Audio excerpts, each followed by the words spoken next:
So when you, what to expect when you're being inspected, this is really kind of what we're going to talk about. It's just really the basic information when we start talking about doing a vehicle inspection for commercial vehicles. Of course, we're also wanting this to translate to you to also look at what you can do on a pre-trip inspection.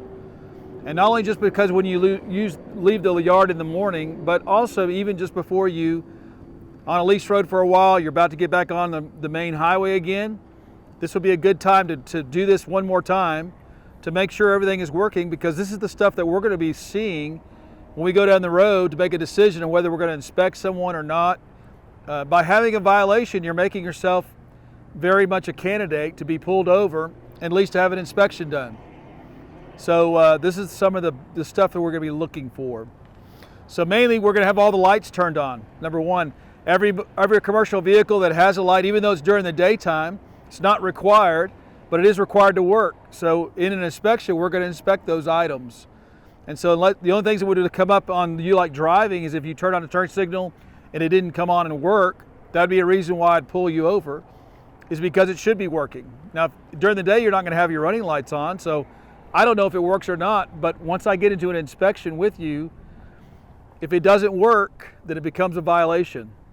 Okay, so that's the deal that you got to start looking at the time of making sure the obvious things are working, so that you don't put yourself in a situation where you might be pulled over for something. Okay, now before I go any further than that, let me just say, sometimes you get pulled over just because you are a truck. That's just the way it is. We're out here for enforcement, and we have the right to pull over any commercial vehicle for inspection at any time without probable cause, without any other reason. If you're North American certified for commercial vehicle enforcement, you have the right to inspect a vehicle at any time. And so sometimes it's just because you're there and I need something to do, we're gonna check your truck. And so that's some of the reason why sometimes you may get stopped. So let's look at the obvious. We want to turn on our all of our lights, make sure our headlights work, bright lights, dim lights, left and right turn signals, windshield wipers. Do you have water in the system itself? That's a common violation that we see. The lights up top, you're required to have the 3 identification lights in the middle, the 2 clearance lamps on both sides. They must be yellow. They can't be orange. They can't be orange or yellow. They can't be white. You can't change the color of your stuff. Leave it alone. However the manufacturer has put it out there is the way it should be. So it needs to be correctly the right colors that need to be on the vehicle also itself. Once we go through that, does the horn work? That's pretty much the front of the vehicle. As we start to move around, we're going to go to the front wheel, checking tread depth, checking lug nuts, putting a hand on there, twisting, turning, make sure they're not loose. When you got 2 of these side by side that are loose, or 3 total on a rim, or 3 anywhere on the vehicle, depending on the number, it can put you out of service. So that could be a quick out of service violation. As an example, one time I was working and you think, well, here comes a Walmart truck. Walmarts are pretty much the most inspected and better trucks that are on the road. And I had one come into a station one time that I was just going to wave through. And I thought, well, I get one more before I go home. This will be quick. Well, guess what I found on that? Lug nuts loose on a Walmart truck. So it can happen to anybody, and it's just a good idea to check when you're out there, because it's something that's very simple that you can, as a driver, see yourself. So from this point of the truck, we're going to be checking things like hood latch to make sure it's latched properly. They must have one down on both sides. A lot of times we've already made contact with the driver, have gotten the information we need from them, the preliminary stuff. Markings becomes a big deal. Sometimes we see little bitty markers. There is like how many feet away you can see the sign. So the only thing you're really required to have on there is a company name and a DOT number. Those are the 2 things you're required to have for DOT inspections. And they've got to be visible from up to 50 feet away. So if you have and it's legal to have like a handwritten sign that's stuck to the side, but if it's not visible, it doesn't have contrasting colors, like come in here and you put a red sticker on this with a red door, that's not a contrasting color. Those could all be violations for what we call markings when it comes to the truck itself. Fire extinguishers. Do you have one that's charged? It's in the vehicle itself. A lot of people make a big deal on whether it's mounted, this or that. We don't try to make a big deal about that. As long as you have one and can get to it, and it is charged, it's in the vehicle, it can be found. So a common violation in this area is battery box. If your batteries are uncovered, that's a violation. It's a simple thing. When I'm driving along and I see a battery uncovered, that's a quick stop that I'm going to make on a truck, because I can see it's required to have when the battery boxes are here. Of course, we're looking for any leaking, any straps that are loose. None of those things on trucks can be loose. Everything must be tight. Everything must be secure, where it can't fall off, wiggle, shake, fall off the thing one way or the other. Okay? So when we're talking, again, going in the same theme with lights, this coupling system right here and the lights that are plugged in, that's a very simple thing. I know how many drivers I've stopped who something doesn't work, and all of a sudden they want to come back and fiddle with the pigtails. Something's not loose. It's, hey, it's going to work if we do this. Well, I've got to inspect the vehicle for the time that I stopped it at the time of the stop. So the time for checking loose ends and all that stuff was the time before you got off on the road. And if you've got a problem with a connector that won't stay plugged in, that should be on your inspection report that you take to the company and say, this will not stay plugged in, I need a new plug-in or whatever to keep it secure. So these are the things that have to be brought up to make sure, because those are, again, simple violations. Those are simple safety reports that all you had to do was plug it in and now all the lights work. Well, that's something that should have been done, because without that, that's like 4 violations for lights. So again, reflectors, some of these are dual purpose. They got to have a front reflector and a light on both sides. We're going to have yellow, yellow, red for the end of the trailer. It must be that color combination. It can't be, you can't have a red one up here. That's a violation, because that makes the trailer look like it's backwards. Okay, and I've seen people replace bulbs that way. Again here, glad hands, when you set up and you hook up to your trailer, are they leaking? Do you hear the hissing sound of air? When we're doing inspections, those are the things we pick up. We're using our senses, we use our eyes, we're using, what do we hear? So if I hear air leaking, I'm going to go look around and find out where air is leaking from. You should do the same thing as a driver. When you hear air leaking, you need to go figure out where it's coming from and why it's leaking. Pull those glad hands off. A lot of times they'll spit on the rubber, get it sealed back, and all of a sudden it seals back up again. But if it dries out eventually and it starts leaking again, it's time for new seals. And something easy that you can change out there. So the glad hands, we check those to go through here. Again, tires. Looking at tires, lug nuts, same thing there. Fifth wheel assemblies like bolts being loose.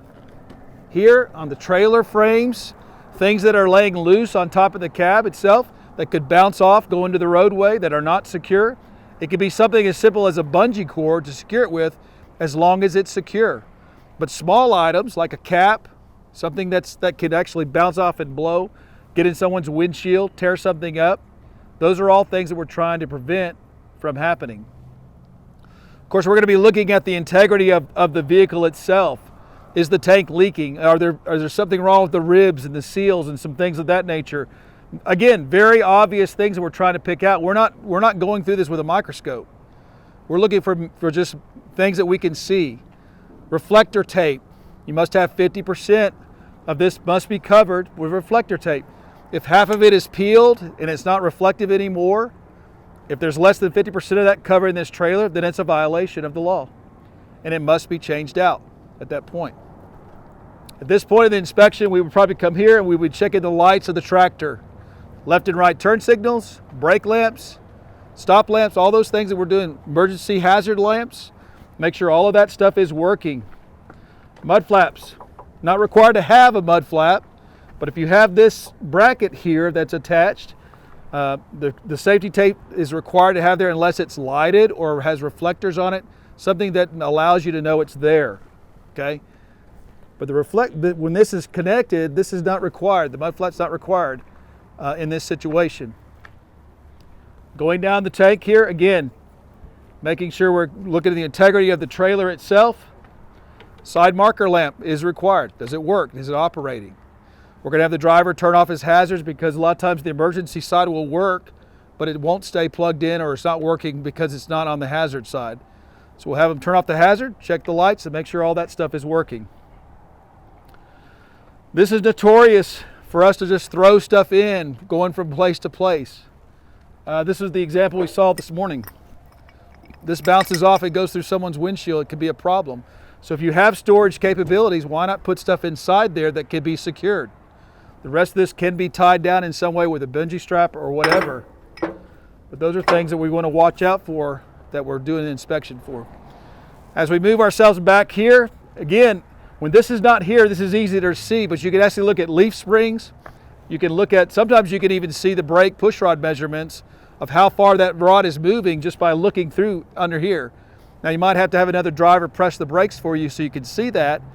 But again, if I was starting off in the morning and I had several drivers together, why not team up and go through each other's trucks and make sure everything is good to go before you leave? It just makes sense. It's a good way to do things. I saw some newer trucks out there actually have an emergency, or not emergency, but like a test, and it actually runs through all the lights for you. It's computerized. It turns on turn signals and all that stuff. I didn't see all that in the oil field, but a lot of times you'll see that over the road trucks will have some of that expensive stuff on it. But again, if you know what you're looking for on push rod measurements and brakes, you can actually look at a push rod on a brake system in the rear, and you can tell if it's moving 2 or 3 inches just by looking at it. You don't have to go measure it, but if that thing is pushing way out, hey, you might want to call a mechanic over here. That looks like there's too much movement going on with these rods. So again, simple checks that you do, just working with each other, can help out. Again, tires, we're looking for tread depth. What's the tread depth? Should be on tires 2/32. No smaller than that is what we're looking for here. Okay. So how about inflation? What's considered to be a flat tire? 50% or less than 50%, right? That's a flat tire. So if you see a big bunch of that rubber's on the road, is it worth their time to take a measurement, figure out what it is before you get started? Because chances are, if it got low overnight, as you start to drive, it's going to get worse. Okay? I don't know how many drivers I get stopped that are running with a flat tire, and they always want to tell me, can I just keep on driving to the next place? And it was flat when they started, and they didn't notice it, didn't pay attention to it, and all of a sudden now they want us to be able to keep driving. Okay, what happens to that is I've seen many wrecks, and I've seen a lot of rubber go through people's windshields and all types of stuff on the side of the road because someone's just trying to get down the road to someplace else. Okay, so once that happens, guess what? That's tire service, so that gets expensive, and that's why we got to make sure we make a good pre-trip inspection before we leave. Don't put yourself in a bad situation. If the tire was flat on the lease road, you don't want to be dragging it out there on the highway. Go ahead and call your yard and say, I need you to bring me a tire or whatever. And let them decide what to do at that point. Again, lug nuts, tread depth, flat spots. There's a whole, I think 3 separate locations across the tire can put you out of service, if especially they're on the same axle.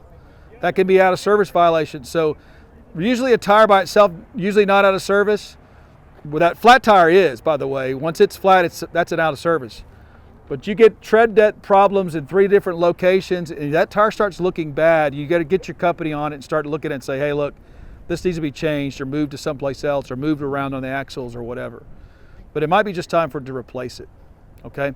So we'll continue our inspection back. Once we go through this, we're checking ABS light. This is the most neglected thing I see a lot of times. I've seen companies that just unplug it. Why? Because they don't know how to figure out how to get the thing to turn off or on or whatever it's supposed to be doing. But it's an inspection item. It's required to be, if the trailer's equipped with ABS, it's got to be hitched up and it's got to work. And it usually has a sign back here that tells you that if it's lighted, it's not working, or if it should turn off, and then you're good to go. But when you're driving, you see the ABS light come on, then you know you got a problem. But I know when we do level 1 inspections and we'll crawl these trucks, I'll go in there and I'll see the ABS wires are all unplugged underneath there. Well, just because your light's not showing it, I'm going to write that as a violation because you don't have it hooked up, and it's required. Okay, same thing back here. Left and right turn signals, hazard lights, brake lamps, turn signals. Now, of those 2 things or 3 things I just mentioned, how many of those can put you out of service? Which one? What must you have? You have to have turn signals, right? So a left and right turn signal is an out of service violation. But a brake lamp during the day, you got to have both of them out to be out of service. If one's burning, you're still good, at least to get on to the place. It's still a violation of the light not working. Now at nighttime, you got to have them both. Identification lamps at the top. Of course, on a water truck, valves closed. There's a lot of things about that you want to do, especially if you're doing hazmat, chemical, or whatever that you're traveling down with. Mud flaps are a must. Any rear axle in Texas, dual wheels, last axle is required to have a mud flap unless it's, further up under the truck where it's not a factor. But in this case, a mud flap is required. In this case, by federal motor carrier standards. Okay, so that's pretty much a walk around, and we would do the same thing on the opposite side of this truck as we go through.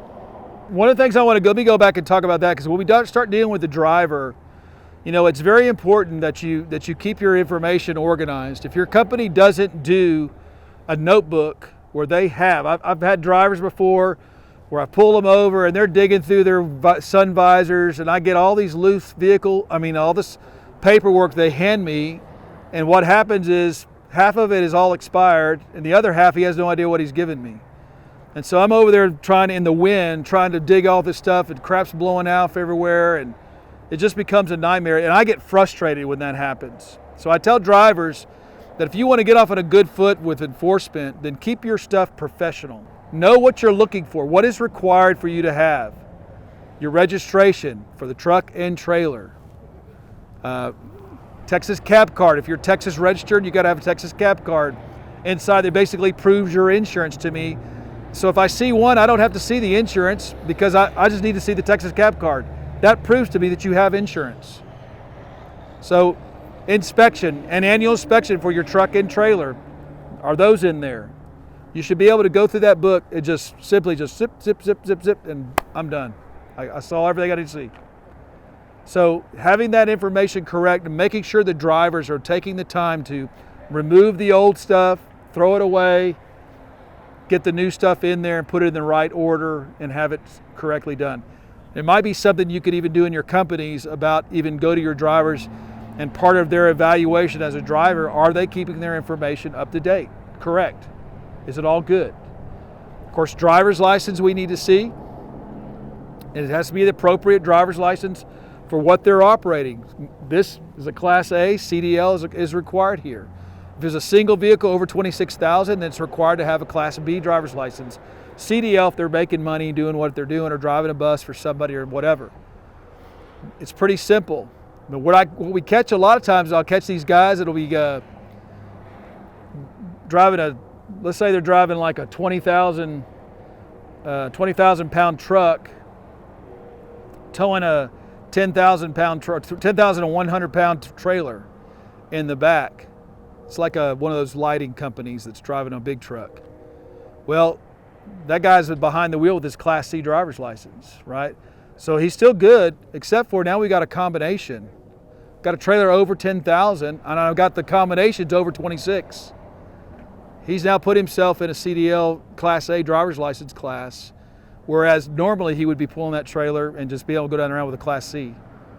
So you got to be careful about what you're putting your people behind, and make sure that you understand what makes you go from one class to another, and how do you get out of those. Okay? All right, so the last thing we're going to deal with is how about logbooks? There's a lot of questions these days about logbooks and about local, or what we call short haul exemptions, right? Most 90% of the drivers in the West Texas area are claiming short haul exemptions. Well, what happens when your driver starts out of Midland or out of Pecos? He's running this water truck, and he comes down to Howard County, Big Spring, Texas, and he's worked all day long. He's supposed to get off in 12 hours. I stopped him at 5:30. He came on to work at 6. He's in Big Spring at 5:30. He started in Pecos. Is he going to make it? He ain't going to make it. What does he got to have? Sorry? He's got to have a logbook. Okay? And how simple is it for him to get in the rules? If I take in one sheet of piece of paper and I write on there short haul driving, 7 days, this date to this date, short haul driving, pull out another one, start my day for what I did today, and I put myself on a log, now can I pull over to the truck stop and stop there and I'm completely still legal? Yes. It's just that simple. But I've stopped them many a times where they won't have anything started, they're going to be off in 30 minutes, and they're on no logbook whatsoever.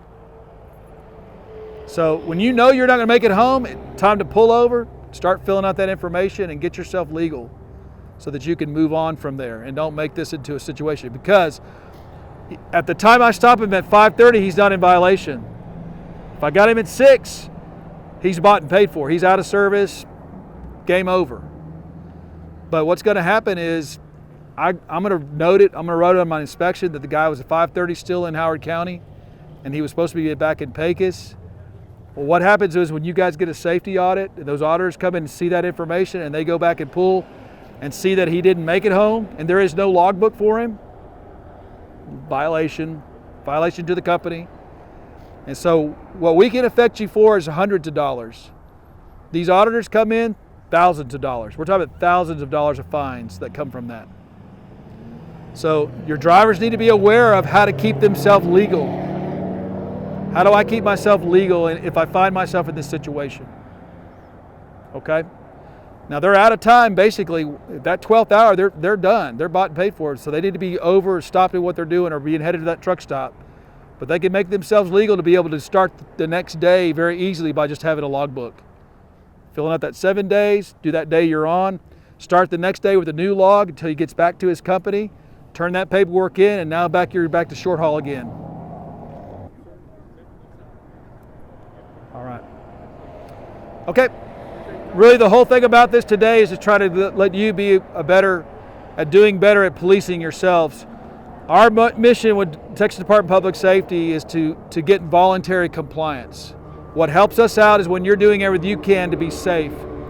We understand that the drivers that are out here are usually not the cause of the wrecks. Now, have I seen some stupid truck drivers? Yes.